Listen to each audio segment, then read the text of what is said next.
एक सीकर ने पूछा है, नार्सिसिस्टिक रिलेशनशिप में अपने पर्सनल गोल्स को कैसे पूरा करें यदि नार्सिसिस्ट हर चीज का विरोध कर रहा हो। देखिए, सबसे पहले हमें यह समझना होगा कि नार्सिसिस्टिक रिलेशनशिप एक बैटल फील्ड की तरह है। तो बैटल फील्ड को पहले समझना होगा हमें। जब हम बैटल फील्ड को समझ जाएंगे तो उससे हमारे अंदर कुछ चेंजेस आएंगे। उन चेंजेस से हमें अपने गोल्स को पूरा करने में मदद मिलेगी। देखिए, जैसे कि एक स्टूडेंट जिसे क्या तैयार करना है उसे वो पता रहता है, तो जब वो स्टूडेंट उन सब चीजों को पहले ही तैयार कर लेता है तो उसको रिजल्ट आने के पहले ही पता होता है कि वो सेलेक्ट हो गया या पास हो गया। वो पहले ही जानता रहता है कि मैं पास हो जाऊंगा। उसी तरीके से एक जो योद्धा होता है, वॉरियर, जब उसे अपनी बैटल फील्ड का पूरा अंदाजा होता है, अपनी स्ट्रेंथ का, अपने अपोनेंट की स्ट्रेंथ का, सब बैटल फील्ड का, यानी सही असेसमेंट जब वो कर लेता है तो वो युद्ध लड़ने के पहले ही जीत चुका होता है, क्योंकि उसका असेसमेंट सही है। तो इसलिए नार्सिसिस्टिक रिलेशनशिप में जीत हासिल करने के लिए जरूरी है कि हम नार्सिसिस्टिक रिलेशनशिप, जो कि एक बैटल फील्ड की तरह है, उसका एक बैटल फील्ड की तरह, एक युद्ध के मैदान की तरीके से उसको हम पहले देखना सीखे हैं। और याद रखिए, ये सिर्फ नार्सिसिस्टिक रिलेशनशिप की बात नहीं है।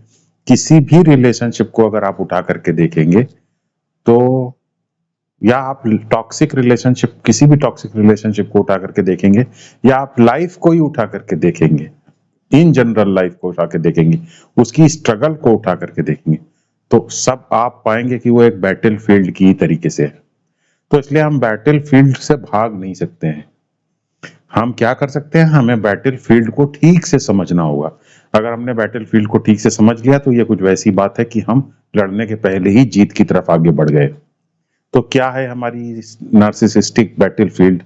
इस बैटल फील्ड को जब हम देखते हैं तो हमें कुछ बातों का पता चलता है। हम ये देखते हैं कि नार्सिसिस्ट हमसे कुछ चीजों की, कुछ सप्लाई की उम्मीद करता है। ये नार्सिसिस्टिक डायनामिक है, यानी वो हमसे कुछ सप्लाई की उम्मीद करता है, हमारे अटेंशन की उम्मीद करता है, हमारे हमसे वैलिडेशन की उम्मीद करता है।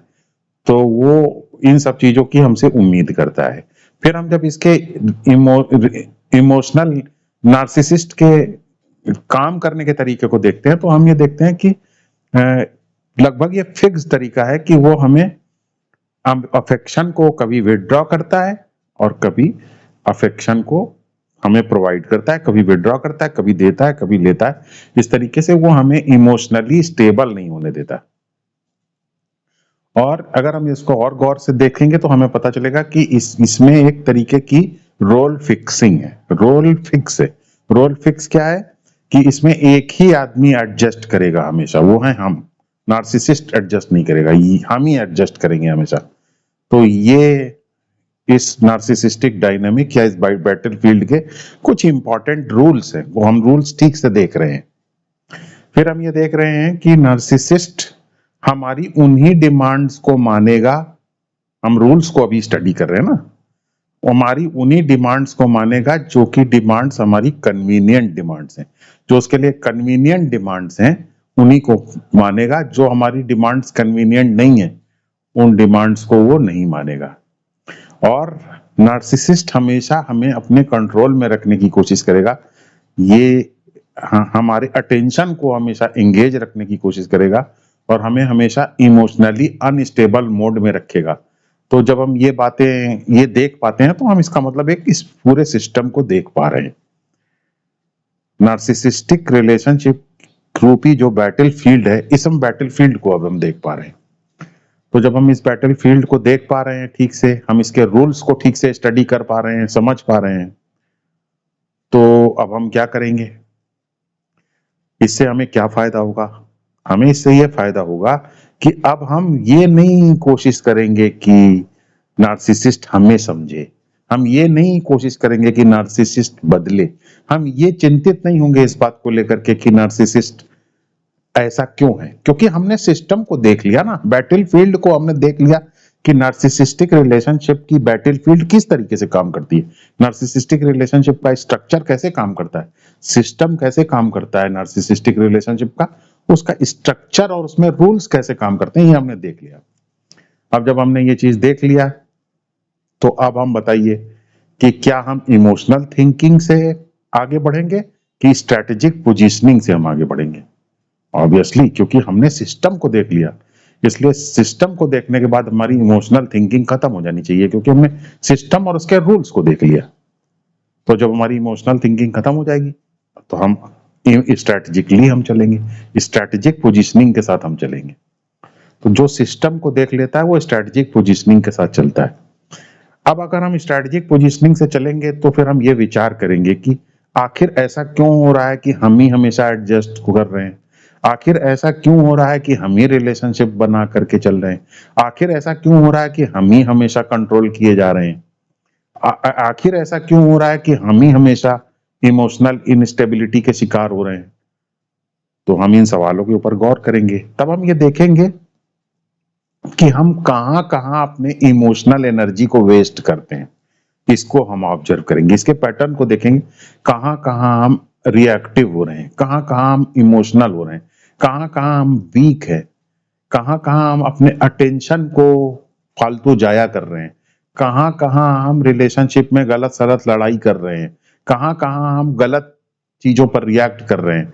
इन सब चीजों को हम जब देखेंगे तो हम क्या काम करेंगे, हम अब इन सब चीजों के ऊपर रोक लगाने की कोशिश करेंगे। हमारा अटेंशन, हमारा टाइम, हमारी सेल्फ वर्थ, हमारी एनर्जी, ये सब नार्सिसिस्ट को फ्रीली अवेलेबल है, अभी तक मैकेनिकली अवेलेबल है, फ्रीली अवेलेबल है। अब हम इसको क्या काम करेंगे, धीरे धीरे हम अपनी स्ट्रेटेजिक पोजीशनिंग के साथ इसके ऊपर धीरे धीरे कंट्रोल करने की कोशिश करेंगे। इसको अब हम फ्रीली अवेलेबल नहीं करेंगे, हम इसको फ्रीली अवेलेबल ना करें करके हम इसमें सिलेक्टिव हो जाएंगे। हम सिलेक्टिवली देंगे अटेंशन, हम सिलेक्टिवली देंगे टाइम, हम सिलेक्टिवली अपनी सेल्फ वर्थ को इन्वेस्ट करेंगे इसके अंदर, कॉन्शियसली करेंगे, मैकेनिकली नहीं करेंगे। इसके ऊपर बैरियर्स लगाएंगे, क्वांटिटेटिव बैरियर लगाएंगे कि इससे ज्यादा नहीं। तो जब हम ये बैरियर्स लगा देंगे तो इसका मतलब हम सिस्टम को समझने लग गए। जब हम सिस्टम को समझने लग गए हैं तो फिर सिस्टम के अंदर, याद रखिए, हम सिस्टम को, नार्सिसिस्टिक रिलेशनशिप के सिस्टम को हम डिस्ट्रॉय नहीं कर रहे हैं, हम नार्सिसिस्टिक रिलेशनशिप के सिस्टम को समझ रहे हैं। जब हम समझ जाएंगे तो क्या होगा, उसके रूल्स को समझ जाएंगे तो हम उसके रूल्स के द्वारा ट्रैप नहीं होंगे, हम ट्रैप से बाहर होंगे। और जब हम ट्रैप से बाहर होते हैं तो हम क्या कर सकते हैं, हम जिस डिग्री में ट्रैप से बाहर होंगे, जिस डिग्री में हम अपने अटेंशन को कंट्रोल कर पाएंगे, जिस डिग्री में हम इमोशनली डिटैच हो पाएंगे, जिस डिग्री में हम डिसआइडेंटिफाई होंगे, नई नई स्पिरिचुअल टेक्निक को सीखेंगे ताकि हम इमोशनली वीक ना रह रहे। तो जिस डिग्री में हम ये सब सीखेंगे उतना हम फ्री होते जाएंगे, और जितना हम फ्री होते जाएंगे उतना हम अपने एक पैरेलल एम के ऊपर काम करने में हम अपनी एनर्जी को इन्वेस्ट कर पाएंगे। जो दूसरी सबसे इंपॉर्टेंट बात है वो ये है कि आपको आउटकम बेस्ड रिलेशनशिप रखने की आदत डालना पड़ेगा। नार्सिसिस्टिक रिलेशनशिप को कैसे आउटकम बेस्ड बनाएं? देखिए, सबसे पहले, क्योंकि नार्सिसिस्ट को अभी हम ये मान के चल रहे हैं कि फुली अनअवेयर है, तभी वो आपके एम्स में एक्सप्लॉइट कर रहा है, आपको कंट्रोल करने की कोशिश कर रहा है। तो जब नार्सिसिस्ट फुली अनअवेयर है तो रिलेशनशिप को भी हम आउटकम बेस्ड कर देंगे। तो जो शुरुआती रिलेशनशिप होती है उसमें हम क्या काम करते हैं, नार्सिसिस्ट के हिसाब से चलते हैं। क्यों हम नार्सिसिस्ट के हिसाब से चलते हैं? क्योंकि हमारी रिलेशनशिप का एम उस वक्त क्या है, हमारा आउटकम उस वक्त ये है, हम ये पाना क्या चाहते हैं, हमारा गोल क्या है, ताकि हम एक ग्राउंडिंग कर सकें, अपनी पोजीशन को उस सिस्टम में मजबूत कर सके जिस पोजीशन में हम नार्सिसिस्ट के साथ रह रहे हैं। तो पहले हम रिलेशनशिप नार्सिसिस्ट के हिसाब से चलाते हैं। तो हमारा नार्सिसिस्ट का फर्स्ट फेज का हमारा एम क्या है, हमारा एम ये है ताकि उससे ये आउटकम निकल सके कि हम नार्सिसिस्ट के सिस्टम के अंदर, जिस रिलेशनशिप का सिस्टम है उसके अंदर एक स्ट्रेंथ बना सकें। तो ये तो फेज 1 है रिलेशनशिप का। फेज 2 में हम रिलेशनशिप को ही वेपन की तरीके से यूज करते हैं। कैसे हम रिलेशनशिप को वेपन की तरीके से यूज करते हैं? देखिए, हमने सिस्टम के अंदर एक जगह बना ली, एक कंट्रीब्यूट करने लग गए, सिस्टम के स्ट्रक्चर के अंदर हम इंडिस्पेंसेबल हो गए, हाँ हमारी जरूरत पड़ने लगी, हम वो जरूरी काम करने लगे जो कि अगर हम ना करें तो नहीं हो सकते हैं, इसलिए हम इम्पोर्टेंट हो गए। अब हम इस रिलेशनशिप को पोलाइटली अभी भी चलाएंगे, फेज 2 में भी हम पोलाइटली ही चलाएंगे रिलेशनशिप को, लेकिन पोलाइटली चलाने के बदले हम एक सौदा करेंगे। वो सौदा क्या है? वो सौदा ये है कि हम पोलाइटली चलाते रहें, इसलिए हमें भी कुछ फायदा मिलना चाहिए। वो फायदा क्या है? वो फायदा ये है कि हम अपने गोल को और अपने एम को पूरा कर सकें। तो ये है फेज 2। फेज 3 क्या है? फेज 3 भी है रिलेशनशिप का। फेज 3 रिलेशनशिप में हम पूरे रिलेशनशिप के स्ट्रक्चर, अपनी स्पिरिचुअल प्रैक्टिस, अपनी समझदारी से, इंटेलिजेंस से पूरे रिलेशनशिप के स्ट्रक्चर से ही ऊपर उठ जाते हैं। जब हम रिलेशनशिप के स्ट्रक्चर से ऊपर उठ जाते हैं, तब फिर हम रिलेशनशिप को वेपन की तरीके से या रिलेशनशिप को ग्राउंडिंग के लिए, सर्वाइवल के लिए नहीं यूज करते, हम रिलेशनशिप को फिर से कंपैशन के लिए यूज करने लग जाते हैं। तो ये 3 फेजेस हैं। पहले हम रिलेशनशिप नार्सिसिस्ट के साथ क्यों रखते हैं? ताकि हम सरवाइव कर सकें। हमारा आउटकम क्या है? सर्वाइवल। उस सिस्टम में एक ग्राउंडिंग कर सकें, उसमें स्ट्रांग बन सकें, उसमें इंडिस्पेंसेबल अपने आप को बना सकें, ऐसा व्यक्ति बना सकें जिसे हटाया ना जा सके, जो कि जरूरी काम करता हो, मजबूत पोजीशन बना सकें। तो इसलिए हम उसकी हर बात में हाँ हाँ हाँ हाँ करते रहते हैं। तो ये पहला फेज है। सेकेंड फेज में हाँ हाँ करते करते हम इंपॉर्टेंट पोजीशन प्राप्त कर लेते हैं, और जब हम इंपॉर्टेंट पोजीशन प्राप्त कर लेते हैं तो इसी रिलेशनशिप को हम एक वेपन की तरह, एक हथियार की तरह यूज करने लगते हैं कि हम ये ऐसे ऐसे चलते रहेंगे, लेकिन उसके बदले हमें ये काम करने की स्वतंत्रता मिलनी चाहिए। हम अपना एम पूरा करना चाहते हैं, इसके लिए कोई लड़ेंगे नहीं, ना ही कोई अनाउंसमेंट करेंगे, बस साइलेंटली अपना काम करते रहेंगे, ज्यादा बिना इस बात की परवाह किए हुए कि दूसरे लोग क्या कह रहे हैं मेरे बारे में, क्योंकि हम जानते हैं कि अब हम रिलेशनशिप को वेपन की तरीके से यूज करने की पोजीशन में हैं। और तीसरा फेज क्या है? जब हम पूरे सिस्टम से ही ऊपर उठ जाते हैं तो हम फिर से कंपैशनेट तरीके से रिलेशनशिप को चलाने लगते हैं। तो ये 3 चीजें हैं, हमेशा याद रखिए, रिलेशनशिप के ये 3 फेजेस हैं।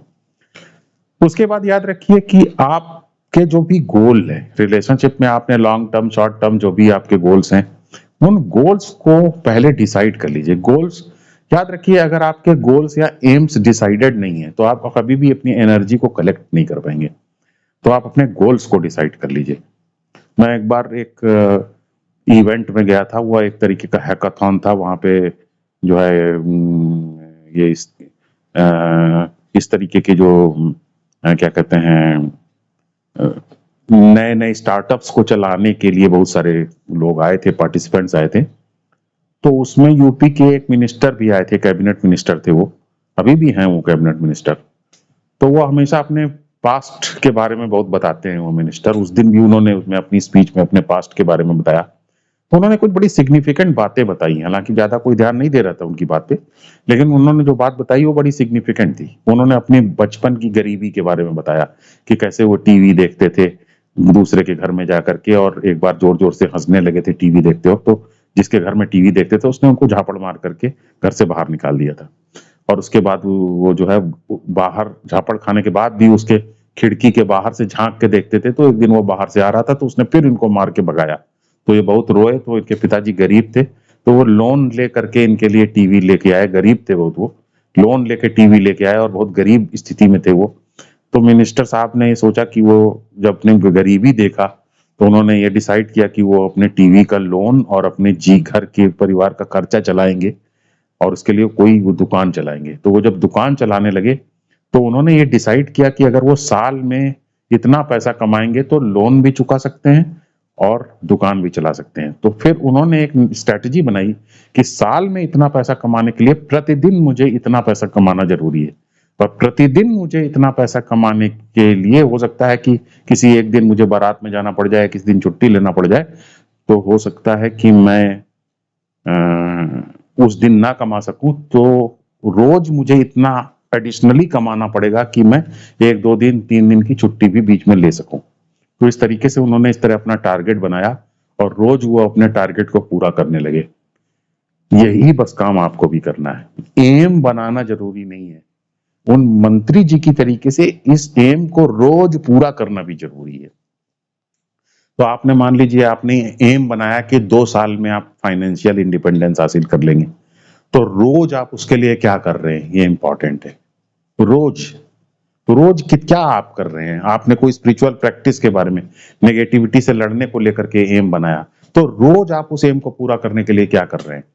तो उसके लिए एफर्ट कीजिए, डेली बेसिस पे एफर्ट कीजिए, फ्लेक्सिबल रहिए, एफर्ट लेकिन रोज कीजिए। जैसे आप पानी को देखते हैं, पानी किसी भी दिशा में मुड़ जाता है, किसी भी जगह का शेप ले लेता है, लेकिन पानी अपने कभी एम को नहीं भूलता है। पानी का एम है ढलान की तरफ बहना, वो ढलान की तरफ जरूर बहेगा। इधर उधर मुड़ सकता है, इधर उधर का शेप ले सकता है, लेकिन बहेगा वो हमेशा ढलान की तरफ। तो पानी जो है वो फ्लेक्सिबल तो रहता है, लेकिन पानी कभी अपने गोल को नहीं भूलता है। वही काम आपको भी करना है। आपको फ्लेक्सिबल रहना है नार्सिसिस्ट के साथ रिलेशनशिप में, लेकिन अपने गोल को नहीं भूलना है। आपको गोल के हिसाब से चलना है। और इस परिप्रेक्ष्य में जो भी आप नेगेटिविटी फेस करते हैं, उस नेगेटिविटी का भी बहुत इंपॉर्टेंट रोल है। नेगेटिविटी क्या होगा? नार्सिसिस्ट के साथ आप रिलेशनशिप को भले ही सर्वाइवल फेज में कितना मैनेज करने की कोशिश करें, तो 3 चीजें तो उसके साथ लगी ही रहेंगी। जैसे ही वो अपसेट होगा, तुरंत अफेक्शन विड्रॉ कर लेगा, तो आपको शॉक लगेगा, आप डिवैल्यूड महसूस करेंगे। आपके साथ स्मीयर कैंपेन करेगा, वो आपका दुष्प्रचार करेगा, आपका भावनात्मक रूप से शोषण करेगा। कभी आपको प्रेम देगा, कभी आपका प्रेम हटा लेगा, कभी आपके साथ बदसलूकी करेगा, कभी आपकी बेइज्जती करेगा। इस तरीके से वो आपको कंट्रोल करने की कोशिश करेगा। तो आप बिल्कुल घबराइए नहीं, ये आप चलने दीजिए, ये आपकी रोज की ट्रेनिंग का हिस्सा है। तो आप अपनी ट्रेनिंग इससे कराइए। आप जानते हैं, जैसे एक स्टूडेंट होता है, कौन सा स्टूडेंट अच्छा स्टूडेंट माना जाता है? वो स्टूडेंट अच्छा स्टूडेंट माना जाता है जो कि एग्जाम के पेपर के हिसाब से, अगर 100 क्वेश्चन एग्जाम में आने वाले हैं, तो 100 क्वेश्चन की तैयारी डेली करता हूं। तो जो डेली 100 क्वेश्चन की तैयारी करेगा, वो जिस दिन 100 क्वेश्चन वाला पेपर आएगा, उस दिन उसको शॉक नहीं लगेगा। जो बच्चे डेली 100 क्वेश्चन की तैयारी नहीं कर रहे हैं, वो जिस दिन पेपर आएगा उस दिन शॉक्ड हो जाएंगे और वो पूरा पेपर कर ही नहीं पाएंगे। उसी तरीके से जो लोग नार्सिसिस्टिक रिलेशनशिप में ह्यूमिलिएशन को, नार्सिसिस्टिक रिलेशनशिप के अंदर के टॉर्चर को, नार्सिसिस्टिक रिलेशनशिप में रिजेक्शन को, नार्सिसिस्टिक रिलेशनशिप में परित्याग कर दिए जाने के पेन को, रोज रोज अबेंडनमेंट के पेन को रोज हैंडल करते हैं, रोज उसके लिए स्पिरिचुअल टेक्निक फॉलो करते हैं, रोज डिसआइडेंटिफाई करने की कोशिश करते हैं, वो क्या होता है, फाइनली इतने स्ट्रांग हो जाते हैं कि जिस दिन परफॉर्म करने का टाइम आता है, उस दिन बहुत डिसाइसिव एक्शन ले पाते हैं। तो इसलिए डेली प्रैक्टिस करेंगे। और याद रखिए, रिलेशनशिप रखने का मतलब ये नहीं है कि आप स्ट्रैटेजिक नहीं रहेंगे, स्ट्रैटेजिक रहना है। सबसे बड़ी स्ट्रैटेजी क्या है? जब आप स्ट्रांग पोजीशन में आए, तुरंत वीक दिखाइए अपने आप को, और जब वीक पोजीशन में आप आइए तो स्ट्रांग दिखाइए। इससे क्या होगा? नार्सिसिस्ट से कम आप रेजिस्टेंस फेस करेंगे। जितना आप कम रेजिस्टेंस नार्सिसिस्ट फेस करेंगे, उतना ही आप अंदर से अपनी पोजीशन को स्ट्रांग करने का टाइम पा सकेंगे, अपने गोल्स को पूरा करने के लिए समय निकाल सकेंगे। इस तरीके से समय निकालिए। जैसे कि आप हर चीज बताने की कोशिश ना कीजिए, हर चीज डिस्क्लोज ना कीजिए। मुझे याद है कि एक बार मैं ऐसे ही नॉलेज दे रहा था सबको, नार्सिसिस्टिक रिलेशनशिप में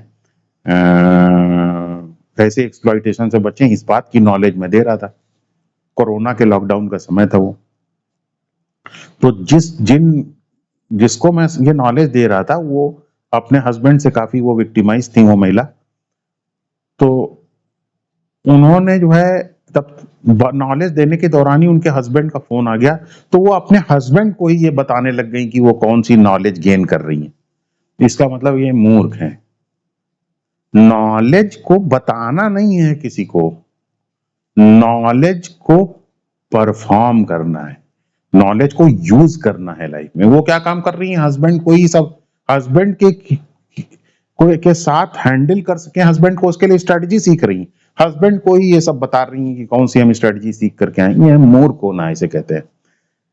आप बताइए, नॉलेज को भी आप रिलेशनशिप में ठीक करने में यूज कर ले रहे हैं, इतना वीक हैं आप, तो ये नहीं करना है आपको। नॉलेज कैसे, नॉलेज का इस्तेमाल किसी को बताने के लिए नहीं करना है। नॉलेज सीक्रेट चीज है, उसको सीक्रेटली सीखना है। कैसे, अपनी पोजीशन को कंसोलिडेट करने के लिए, पोजीशन को स्ट्रांग करने के लिए। Knowledge is always secret, knowledge को हमेशा सीक्रेट रखना है, किसी को बताइए नहीं। आप अपनी पोजीशन को वो करिए, नॉलेज को रिवील मत कीजिए, अपनी स्ट्रेटजी को, प्लान को रिवील मत कीजिए। तो आप नॉलेज आपको जब स्ट्रांग बनाने लगेगी, स्पिरिचुअल टेक्निक स्ट्रांग बनाने लगी, तो भी वीक दिखिए। जब आप वीक मोमेंट आपका हो तो स्ट्रांग दिखिए। इससे क्या होगा कि आप एक कंसिस्टेंसी के साथ चल पाएंगे। जो कंसिस्टेंसी के साथ चल पाता है वो डिसअपियर हो जाता है दूसरे के माइंडसेट से। जो माइंडसेट के दूसरे के साथ डिसअपियर हो जाता है, उसको ना तो लोग ज्यादा ध्यान दे पाते हैं, ना उसके अगेंस्ट कोई रेजिस्टेंस क्रिएट कर पाते हैं, क्योंकि वो कोई ऐसे ही पत्थर सामने रखता ही नहीं है जिसके अगेंस्ट रेजिस्ट किया जा सके। एब्स्ट्रैक्ट रहता है उसकी लाइफ ना। कंसिस्टेंसी के साथ जीने वाला आदमी डिसअपियर हो जाता है, क्योंकि वो कोई ऐसा बवाल खड़ा ही नहीं करता जिससे आप कोई, जिसके अगेंस्ट कोई लड़ाई की जा सके। तो वो कम से कम रेजिस्टेंस फेस करता है। तो अपने प्लान्स को रिवील नहीं करेंगे, लगातार अपनी शक्ति को बढ़ाते जाएंगे। रात में जैसे अंधेरे में तैयारी की जाती है हमेशा, तैयारी कहाँ, उजाले में थोड़ी तैयारी होती है, अंधेरे में। नॉलेज की तैयारी सीक्रेटली हमेशा होती है। तो अंधेरे में तैयारी करते रहिए। जैसे काली रात के अंदर अंधेरे में अचानक बिजली एक दिन कड़कती है, वो थंडर बोल्ट कड़कता है, वैसे ही आप थंडर बोल्ट बनना है आपको। आपको अंधेरे में तैयारी करना है, किसकी, थंडर बोल्ट बनने की, बिजली बनने की तैयारी करना है आपको। दिन रात तैयारी करना है। जिस दिन गड़गड़ाहट के साथ आप बिजली की तरह आप चमकेंगे, उस दिन दुनिया खुद ही आपको देख के भाग खड़ी होगी।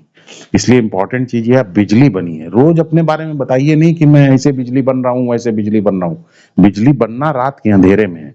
जिस दिन आप बिजली बन करके गड़गड़ाएंगे ना, उस दिन दुनिया खुद ही आपको देख लेगी, खुद ही आपको समझ जाएगी कि आप क्या है, खुद ही आपको सैल्यूट करेगी। तो इसलिए इस तरीके से सीक्रेटली तैयारी करना है। नार्सिसिस्टिक डायनामिक के साथ कंसिस्टेंसी पैदा करना और प्रिडिक्टेबल होना, ये एक इंपॉर्टेंट क्वालिटी है। आपका जब बिहेवियर प्रिडिक्टेबल होता है, याद रखिए ये स्पिरिचुअल टेक्निक है कि आपका बिहेवियर प्रिडिक्टेबल होता है, होना चाहिए। जब आपके का बिहेवियर प्रिडिक्टेबल होता है, आपका व्यवहार लोगों को पहले से ही पता होता है कि आप तो ऐसे ही व्यवहार करेंगे, आप अच्छे से ही व्यवहार करेंगे। आपके बिहेवियर, आपसे कोई कुछ कहेगा तो आप काम भी कर देंगे। 1 किलोमीटर चलने के लिए कहेगा तो 1.5 किलोमीटर चल देंगे। आपके बारे में सबको पता है कि ये स्पिरिचुअल टेक्निक है बिहेवियर को प्रिडिक्टेबल बनाना। आपका बिहेवियर प्रिडिक्टेबल होना चाहिए, आपका रिलेशनशिप मैनेजमेंट प्रिडिक्टेबल होना चाहिए, आपकी पोलाइटनेस प्रिडिक्टेबल होनी चाहिए। तो क्या आपका बिहेवियर प्रिडिक्टेबल है? हाँ, मेरा बिहेवियर प्रिडिक्टेबल है, क्योंकि हम नार्सिसिस्ट के साथ रिलेशनशिप पोलाइट रखते हैं, उसे ह्यूमिलिएट नहीं करते हैं। ये मेरा प्रिडिक्टेबल बिहेवियर है। लेकिन मेरी जो डेप्थ है, मेरी जो गहराई है, वो रीडेबल नहीं होनी चाहिए। मेरी गहराई का पता नहीं चलना चाहिए किसी को। मेरा बिहेवियर प्रिडिक्टेबल होना चाहिए, लेकिन मेरी गहराई का पता नहीं चलना चाहिए कि मेरी गहराई क्या है। तो जब मेरी गहराई का पता नहीं चलेगा तो मुझे कंट्रोल करना मुश्किल हो जाएगा, भले ही मेरा बिहेवियर प्रिडिक्टेबल हो। तो याद रखेंगे हमें हमेशा कि हमें अपना गहराई का पता नहीं देना है, अपने इनर प्लान्स का, जैसे मैंने आपको बताया अभी, अपने इनर प्लान्स के बारे में नहीं बताना है, अपनी ग्रोथ कैसे हम कर रहे हैं इसके बारे में नहीं बताना है। लगातार ग्रोथ के लिए संघर्ष करते रहना और तैयारी करते रहना है। बाहर से प्रिडिक्टेबल रहना है, अंदर से मेरी डेप्थ का कोई पता ना लगा सके। जिसकी डेप्थ का कोई पता नहीं है उसके ऊपर कंट्रोल करना मुश्किल है। जिसके ऊपर कंट्रोल करना मुश्किल है उसको उसके कामों में बाधा पहुंचाना बहुत मुश्किल है। तो आप ये हमेशा याद रखते हुए चलिए कि आपको बाहर बिहेवियर भले ही प्रेडिक्टेबल हो, लेकिन आपको अंदर अपना बिहेवियर, अपने डेप्थ के बारे में, अपनी गहराई के बारे में किसी को कुछ नहीं बताना है। बस गहराई बढ़ाते जाना है। जिसकी गहराई को कोई नहीं जान पाता उसको कंट्रोल करना मुश्किल है। फिर आप याद रखिए एक बहुत ही इंपॉर्टेंट चीज ये है कि आप हर तरीके के इनजस्टिस के खिलाफ लड़ाई नहीं करना है, आपको सिलेक्टिव होना है। जैसा कि मैंने ऊपर अभी आपको बताया, हर तरीके के इनजस्टिस के खिलाफ नहीं लड़ना है, 50 इनजस्टिस सह लेना है और एक इनजस्टिस के खिलाफ काम करना है। वो 50 इनजस्टिस कौन से हैं? वो 50 इनजस्टिस वो हैं जो कि आपके गोल को प्रभावित नहीं करते हैं। जो इनजस्टिस आपके गोल को प्रभावित नहीं करता है, उस इनजस्टिस के खिलाफ आपको नहीं बोलना है, चुप रहना है, सह लेना है। जो गोल आपके इनजस्टिस को, जो इनजस्टिस, अन्याय आपके गोल को प्रभावित करता है, उसके खिलाफ भी बोलना नहीं है, बस उसके खिलाफ लेकिन काम बंद नहीं करना है, काम चलाते रहना है अपना। और जब नार्सिसिस्ट उस काम को बंद कराने की कोशिश करे तो सौदा करना है कि देखो इतने इनजस्टिस हम सह रहे हैं, और वो सौदा ऐसे बोल के नहीं करना है, अनसेड सौदा होगा। ये कहलाता है अनसेड ट्रांजैक्शन। अनसेड ट्रांजैक्शन करना, देखो हम 50 इनजस्टिस सह रहे हैं, कुछ नहीं बोल रहे हैं, लेकिन हम ये काम करेंगे क्योंकि इसमें हम कॉम्प्रोमाइज नहीं कर सकते हैं। ये अनसेड रूल होना चाहिए हमारा। तो इस तरीके से जब हम सौदा करते हैं कि इतने इनजस्टिस सहेंगे लेकिन ये काम हम करेंगे, तो हम एक अनसेट ट्रांजैक्शन स्टैब्लिश कर पाते हैं नार्सिसिस्ट के साथ। और जब हम ये अनसेट ट्रांजैक्शन हमारा स्टैब्लिश हो जाता है तो नार्सिसिस्ट भी इसका विरोध करना बंद कर देता है, क्योंकि वो जानता है कि अगर वो 50 इनजस्टिस में उसने अपनी स्ट्रेंथ के कारण विरोध करना शुरू कर दिया तो बड़ी दिक्कत में पड़ेंगे। तो वो भी अपने नार्सिसिस्टिक डायनामिक को बचाए रखने के लिए चिंतित है ना, तो उसकी इसी चिंता के साथ हम सौदा कर सकते हैं और इस सौदे के चलते अपने हम एम को पूरा करने के लिए, गोल को पूरा करने के लिए प्रयास कर सकते हैं। धीरे धीरे नार्सिसिस्ट के साथ ओवर एडजस्टमेंट, शुरुआत तो हम ओवर एडजस्टमेंट से ही करते हैं, जैसा कि मैंने अभी आपको बताया, शुरुआत हम ओवर एडजस्टमेंट, ये रिलेशनशिप का फेज 1 है, ये ओवर एडजस्टमेंट का फेज है। लेकिन जब हमारा ओवर एडजस्टमेंट प्रिडिक्टेबल हो जाए तो धीरे धीरे धीरे धीरे हम ओवर एडजस्टमेंट से हट के बाउंड्री मेकिंग में आने लग जाते हैं। बाउंड्री मेकिंग किसे कहते हैं? बाउंड्री मेकिंग को हमें समझना होगा। बाउंड्री मेकिंग का मतलब है, आपने देखा होगा कि छोटे बच्चे जो है स्टॉप वाला गेम खेलते हैं, यानी वो चल रहे हैं, अचानक वो बोलते हैं स्टॉप, तो दूसरे बच्चे जो दौड़ रहा होगा अचानक रुक जाता है, स्टॉप। वैसे ही अपने आप को स्टॉप बोलना, बाउंड्री बनाना है। जैसे कितना नार्सिसिस्ट के साथ बात करना है, अब आप बात करते जा रहे हैं, बात करते जा रहे हैं, अचानक आपको बोलना स्टॉप, बस उससे ज्यादा बात नहीं करना है। कितना इमोशनल एनर्जी का इन्वेस्टमेंट करना है, इमोशनल एनर्जी की देते जा रहे थे, स्टॉप, रुक गए वहीं पे। कितना आपको नार्सिसिस्ट को वैलिडेट करना है, वैलिडेट करते जाए, स्टॉप। कितना पर्सनल रिलेशनशिप में इन्वॉल्व होना है, इन्वॉल्व होते जा रहे, स्टॉप, रुक गए। इस तरीके से स्टॉप लगाना है। कितना नार्सिसिस्ट को एक्सप्लेन करना है, एक्सप्लेन करने लगे करते जा रहे, स्टॉप, अब इससे ज्यादा एक्सप्लेन नहीं करना, रुक जाना है। कितना नार्सिसिस्ट के साथ अपने आप को जस्टिफाई कर रहे हैं, जस्टिफाई करते जा रहे हैं, करते जा रहे हैं, करते जा रहे हैं, स्टॉप, अब बस स्टॉप हो गए। अब इससे ज्यादा आपको नार्सिसिस्ट के साथ आपको नहीं जस्टिफाई नहीं करना। तो ये स्टॉप स्टॉप स्टॉप करना, रुक जाना, कहाँ रुकना है ये समझ लेना और वहां पे स्टॉप हो जाना, इसे कहते हैं बाउंड्री मेकिंग। क्योंकि आपका गोल क्या है? आपका गोल नार्सिसिस्ट के साथ ओवर एडजस्टमेंट नहीं है, आपका गोल नार्सिसिस्ट के साथ पीस और स्टेबिलिटी प्राप्त करना नहीं है, आपका गोल है अपने उद्देश्य को पूरा करना। तो आपको उस गोल के हिसाब से रिलेशनशिप को रखना है। तो आप पहले क्या काम करते थे कि पहले आप नार्सिसिस्ट से पीस और हैप्पीनेस प्राप्त करने के लिए जो है काम करते थे कि मैं नार्सिसिस्ट के साथ, इनिशियल फेज में आपका गोल क्या था कि मैं नार्सिसिस्ट के साथ पीस प्राप्त कर सकूं, नार्सिसिस्ट के साथ हैप्पीनेस प्राप्त कर सकूं। और अब आपका गोल क्या हो गया? धीरे धीरे स्ट्रेंथ,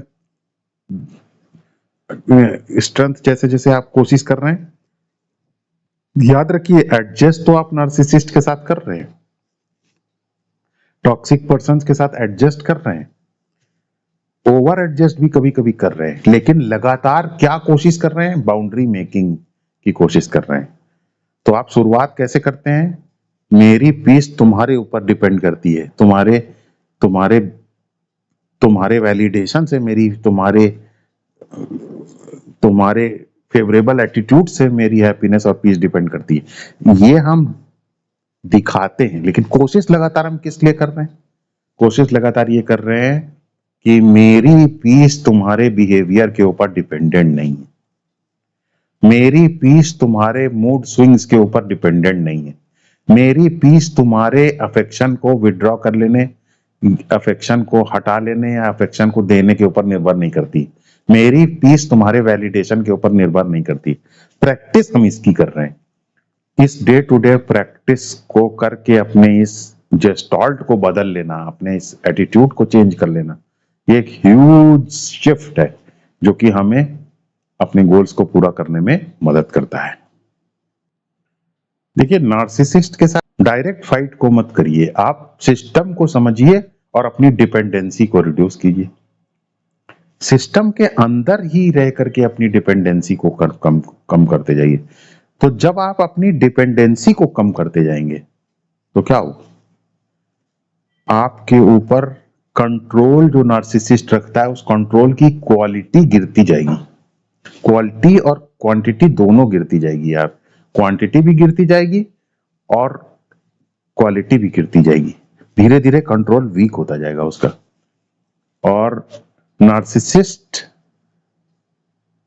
कैसे आपको परसीव करता है इसे भी आप कंट्रोल कर सकते हैं। तो इसके लिए ऑब्वियसली आपको थोड़ा डिप्लोमेटिक होना पड़ता है। ये डिप्लोमेटिक होने की मैं आपको बात बता रहा हूँ। रिलेशनशिप में अपने आप को जब स्ट्रांग आप बनाते हैं तो आप कैसे देखे जाएंगे, कंसिस्टेंट बिहेवियर आप इसीलिए तो करते हैं, अपनी डेप्थ को इसीलिए तो आप अनरीडेबल बना देते हैं। आपके अंदर की गहराई को कोई समझ ना सके, पढ़ ना सके, ये ऐसा क्यों करते हैं आप? ताकि आप नार्सिसिस्ट के परसेप्शन को ही कंट्रोल कर सके। नार्सिसिस्ट आपको कंट्रोल कर रहा है लेकिन आप अपने आप को इस तरीके से प्रोजेक्ट कर रहे हैं, इस तरीके से आप अपने आप को दिखा रहे हैं कि आप नार्सिसिस्ट के ही परसेप्शन को कंट्रोल कर ले रहे हैं। तो जब आप नार्सिसिस्ट के कंट्रोल करने की क्वालिटी को ही नीचे गिरा देंगे, क्योंकि आप नार्सिसिस्ट के ऊपर अपनी डिपेंडेंसी को ही लगातार कम करते जा रहे हैं, भले ही वो फाइनेंशियल डिपेंडेंसी हो, इमोशनल डिपेंडेंसी हो, किसी भी तरीके की डिपेंडेंसी, उसे कम करते जा रहे हैं। तो एक तरफ तो आप उसकी डिपेंडेंसी के कंट्रोल से आप बाहर निकल रहे हैं, अपनी डिपेंडेंसी को कम करके उसके कंट्रोल से बाहर निकल रहे हैं, और दूसरी तरफ आप अपनी स्ट्रेंथ से, अपने अनरीडेबल नेचर से, अपने अनरीडेबल डेप्थ से नार्सिसिस्ट के परसेप्शन को ही आप कंट्रोल कर ले रहे हैं। तो वो आपको कैसे देखता है, चूंकि इसे आप कंट्रोल कर रहे हैं, तो वो आपको कैसे कंट्रोल करता है, निश्चित रूप से इसे भी आप कंट्रोल कर सकते हैं। तो इस तरीके से जब आप नार्सिसिस्ट के कंट्रोल करने को ही कंट्रोल करने लग जाते हैं अपनी स्ट्रेंथ से, तो फिर आप अपने उद्देश्य से के लिए और अपने एम के लिए आप समय निकाल पाते हैं और ताकत इकट्ठा कर पाते हैं कि उसके लिए कैसे काम करें। देखिए, नार्सिसिस्ट केओस क्रिएट करता है आपकी लाइफ में, लेकिन अगर आप डिसआइडेंटिफिकेशन प्रैक्टिस करते हैं, विटनेसिंग कॉन्शियसनेस प्रैक्टिस करते हैं, तो याद रखिए इसी केओस के अंदर एक अपॉर्चुनिटी भी है। वो अपॉर्चुनिटी कैसी है? इमोशनल डिसिप्लिन पैदा करने की, ऑब्जर्वेशन करने की अपॉर्चुनिटी, अपने आप को इंटरनली स्ट्रांग बनाने की आइडेंटिटी की अपॉर्चुनिटी, अपने आप को और ज्यादा डिसिप्लिन्ड बनाने की अपॉर्चुनिटी। तो तब आप क्या काम करते हैं? स्ट्रेटेजिकली ही केओस को ही आप जो है, केओस को अपॉर्चुनिटी में आप तब्दील कर देते हैं। तो जो आदमी केओस को अपॉर्चुनिटी में तब्दील कर देता है, जानते हैं वो क्या काम करता है? वो अपने एनवायरनमेंट से ही ऊपर उठ जाता है। नार्सिसिस्टिक डायनामिक के एनवायरनमेंट से ही ऊपर उठ जाता है, और जो एनवायरनमेंट से ही ऊपर उठ जाता है, नार्सिसिस्टिक एनवायरनमेंट से ऊपर उठ जाता है, ट्रांस नार्सिसिस्टिक एनवायरनमेंट उसका एटीट्यूड ट्रांस नार्सिसिस्टिक एनवायरमेंटल हो जाता है। तो ऐसा व्यक्ति जो है वो नार्सिसिज्म उसे अफेक्ट ही नहीं कर पाता, नार्सिसिज्म उसके लिए पैसिव हो जाता है, और वो जो है अपने गोल्स को भी पूरा कर पाता है और कंपैशनेटली नार्सिसिस्टिक रिलेशनशिप को देख भी पाता है। याद रखिए, आप सिस्टम के अंदर काम कर रहे हैं, नार्सिसिस्टिक डायनामिक्स को आप समझ रहे हैं, नार्सिसिस्टिक डायनामिक्स को स्टडी कर रहे हैं, डिपेंडेंस को कम कर रहे हैं, अपनी इमोशनल इन्वेस्टमेंट को कम कर रहे हैं, अपने अटेंशन को रेगुलेट कर रहे हैं। धीरे धीरे धीरे धीरे धीरे धीरे ऐसे करते करते आप सिस्टम के अंदर जानते हैं, जैसे दीमक नहीं काम करता है वैसे ही दीमक के अंदर आप नार्सिसिस्टिक पावर ब्लॉक के अंदर, नार्सिसिस्टिक स्ट्रक्चर के अंदर एक दीमक बन जाते हैं आप। और आप जब दीमक की तरीके से बात अंदर से उसे पूरी तरीके से खोखला कर देते हैं, उसके पावर डायनामिक्स को, सिस्टम से बाहर नहीं जाते हैं आप, सिस्टम को अंदर से ही खोखला कर देते हैं। तो आप एक ऐसे दीमक बन जाते हैं जो भले ही सिस्टम के अंदर फिजिकली रहता हो, शारीरिक रूप से नार्सिसिस्टिक डायनामिक्स के सिस्टम के अंदर रहता हो, लेकिन आपकी जो आइडेंटिटी है, आपकी जो पहचान है, आपकी जो लाइफ का उद्देश्य है, वो उस नार्सिसिस्टिक डायनामिक्स के द्वारा प्रभावित नहीं होता। उसके अंदर इतनी स्ट्रेंथ ही नहीं होती है, उसके अंदर इतनी स्ट्रक्चरल ताकत ही नहीं बचती है कि वो आपकी आइडेंटिटी को डिफाइन कर सके। और एक बार जब आपकी आइडेंटिटी नार्सिसिस्टिक रिलेशनशिप के ट्रैप से बाहर निकल जाती है, तो भी इससे कुछ फर्क नहीं पड़ता कि आप फिजिकली नार्सिसिस्टिक रिलेशनशिप में हैं कि फिजिकली आप नार्सिसिस्टिक रिलेशनशिप में नहीं हैं। तो सबसे इंपॉर्टेंट बात यहां पर यह है कि हम नार्सिसिस्ट से जीतें, ये हमारा उद्देश्य नहीं है। हमारा एम नार्सिसिस्ट को हराना ही नहीं है, हराना नहीं है हमारा एम नार्सिसिस्ट को। हम अपनी स्पिरिचुअल ताकत से, अपनी इंटेलिजेंस से, अपनी नॉलेज से, अपनी नार्सिसिस्टिक रिलेशनशिप के सिस्टम, नार्सिसिस्टिक रिलेशनशिप की समझ से ऐसी परिस्थिति पैदा कर देंगे, ऐसी स्ट्रेंथ अपने अंदर पैदा कर देंगे कि नार्सिसिस्ट की जो पावर है वो हमें इन्फ्लुएंस ही ना कर पाए, हमको वो प्रभावित ही ना कर पाए, वो पावर मुझे हरा ही ना पाए। हमें नार्सिसिस्ट से नहीं जीतना है, हमें ऐसा बनना है उसी सिस्टम के अंदर रह के कि नार्सिसिस्ट हमें हरा ना पाए। देखिए दोनों चीजें अलग अलग हैं। नार्सिसिस्ट से जीतना के लिए खुले वार का ऐलान हमें नहीं करना है, हमें ऐसी परिस्थिति पैदा करनी है, ऐसी समझ पैदा करनी है, ऐसी स्पिरिचुअल प्रैक्टिस पैदा करनी है, ऐसी स्पिरिचुअल स्ट्रेंथ पैदा करनी है, स्पिरिचुअल टेक्निक्स को फॉलो करके कि नार्सिसिस्ट हमें हरा ना पाए। हमें नार्सिसिस्ट से जीतना नहीं है, हमें ऐसी परिस्थिति पैदा करनी है कि नार्सिसिस्ट हमें हरा ना पाए। जब आप अपने एम को पूरा करने लायक स्ट्रेंथ रखते हैं तो आप ये पक्का याद रखें कि हम एक इंटेलिजेंट यूनिवर्स में जीते हैं। वो इंटेलिजेंट यूनिवर्स ऐसी स्थितियां बनाने लग जाता है कि आप अपनी शक्ति को कंसोलिडेट कर सकें और अपने एम को पूरा कर सकें, ऐसा रास्ता आपके लिए बनना शुरू हो जाता है। तो आप अपने करियर को बना रहे हैं, आप अपनी फाइनेंशियल इंडिपेंडेंस को पैदा करने की कोशिश कर रहे हैं, ये कुछ गलत आप नहीं कर रहे हैं।